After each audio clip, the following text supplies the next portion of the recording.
That was an interesting adventure, getting all these trailers in through these trees, get them out of here, out of our view.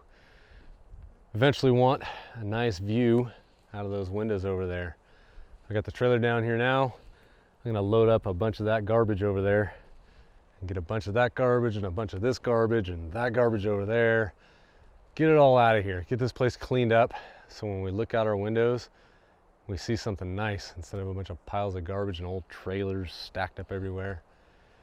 It's nice to clean the place up after working on it for so long without being able to clean it up, or without wanting to stop to clean it up. I wanted to get everything done.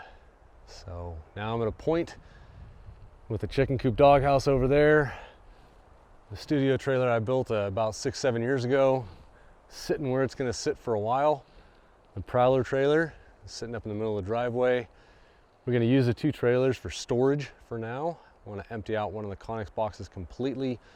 I'm hoping to get down to the engineer's office down in town sometime this next week after the 4th of July. Happy 4th of July. A little late, but happy 4th of July. Hoping to get down to that engineer's office and talk to him about garage plans. Trying to get a garage planned out using those two Conex boxes and a roof over them. So plenty of things going on in the future, guys. For now, I'm going to start loading this trailer full of garbage and get this garbage out of here. Until next time, guys, go make something.